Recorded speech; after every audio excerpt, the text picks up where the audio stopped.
So, the Galleila, you get where I'm going with this.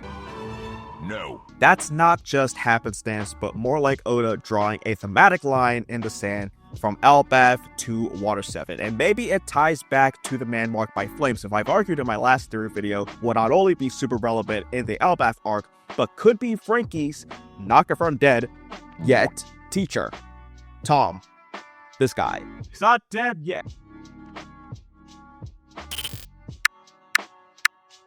Instead of treating the Galleila and Elbaf like some random lore dump, we need to be asking the real questions.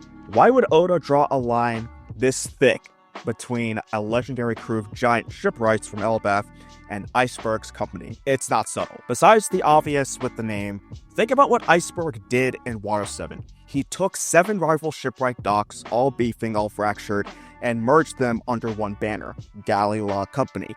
That's almost a one-to-one parallel with Hadruden's Dream, which we learned about in the ongoing Elbaf arc, uniting all the scattered giant tribes across the world to become their king. Both characters are on that consolidation grind, taking what's broken and stitching it back into something whole. And if Oda is setting up that clean symmetry, then the mention of the Galleila in Elbaf probably serves as a link that ties this arc and Water 7 thematically. This is exactly where Tom slides into the frame. As a legend tier shipwright, it wouldn't be surprising if he's heard of the legend of the Galleila. It makes total sense that he dropped that lore on his apprentices too. So when Iceburg eventually united the 7 docks and needed a name for his new company, Galleila might not have been random at all. In universe, that's probably Iceburg paying homage to the OGs of shipbuilding he heard from Tom.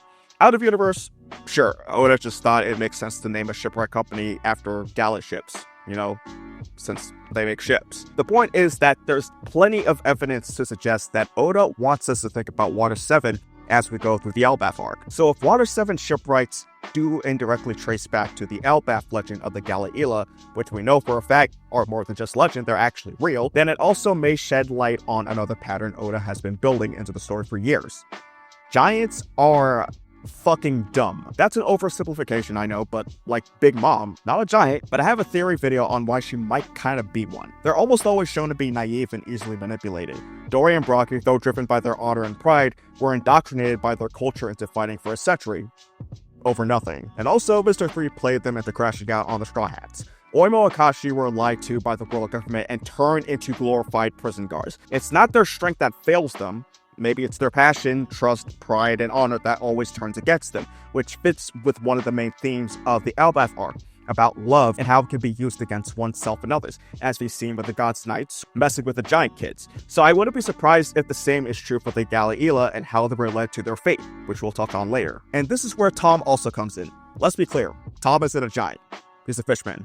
But it makes sense if his philosophy echoes what little we know about the Galleila. They were remembered in Elbaf as master shipwrights, so renowned that even centuries later, their name still carries weight. We don't know all the details, but that kind of rep doesn't come from nowhere. It has to come from a sense of pride in the craft, and that's Tom's whole vibe.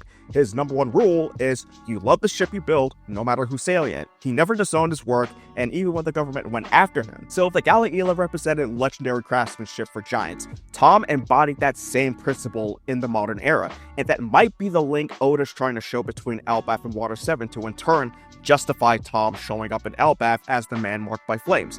But real quick, let's rewind to why the idea of Tom being the man marked by flames is even part of this conversation. I argued in my last theory video that Tom could be the man marked by flames, not just because of logistics like him being a fisherman and so on, but because of themes. Because themes are everything in the story, especially in One Piece. His philosophy that a shipwright must love their creations regardless of how they're used contrasts directly with how the world government exploits and distorts the work of others. Being attacked by Franky's battle, Franky's is more than just an injury, it's a symbol of creation turned against its creator through Franky, yet Tom's response was forgiveness. If the Galleila shows us how giants have the compassion weaponized, Tom shows us the opposite.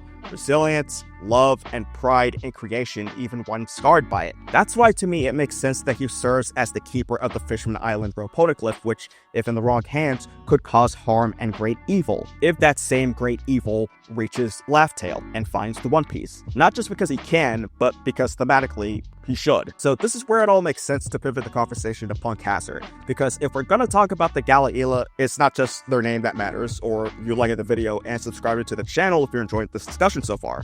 It's what happened to them. At Punk Hazard, Oda casually drops a panel that we didn't think much of. An entire hall filled with frozen giants. Now flash forward to Elbaf, Jarul in the King Harold flashback tells us the Galleila were captured and that rumors spread of a frozen army of giants hidden away. Put those two things together and the dots almost connect themselves. It's not confirmed, of course, but it's hard not to read those frozen giants as the remnants of the Galleila. And if that's the case, the visual symbolism for Punk Hazard makes sense. Punk Hazard being split between fire and ice after the duel between Akainu and Aokiji feels like a nod to Norse mythology. In Norse cosmology, Muspelheim is the land of fire, and Niflheim is the land of ice and mist. Interestingly, Niflheim means World of Mist, which matches the name of the sleeping mist zone the Straw Hats had to cross on their way to Elbaf from Egghead, which, by the way, both Egghead and Punk Hazard are tied to Vegapunk. Since Elbaf draws inspiration from Norse culture, it seems intentional that Oda connects Elbaf, Punk Hazard, and Norse cosmology using the split elemental landscapes of Punk Hazard. This doesn't automatically prove that Tom is the man marked by flames, but I think it helps highlight a thematic contrast and in turn strengthens the case for why Tom being the man marked by flames and him showing up at Elbaf makes sense. Tom, as the creator of the Oro Jackson and a proud shipwright, contrasts with the Galleila, who were likely exploited by the world government for their pride and honor, only to be weaponized against them and left to rot at Punk Hazard. Unlike the giants, especially the Galleila, Tom didn't let the weaponization of Franky's battleships erase his freedom to stand firm and be proud of who he is. As the man marked by flames, he would carry not only a physical scar, but also a metaphorical one, as proof of resilience. And so in retrospect, all of this shit sounds like I'm ODing on overanalyzing, which, yes, I am. But I am really curious about the payoff from learning about the Galleila, and if you are too, drop your thoughts in the comments below. And while you're at it, check out the Marked by Flames theory right now.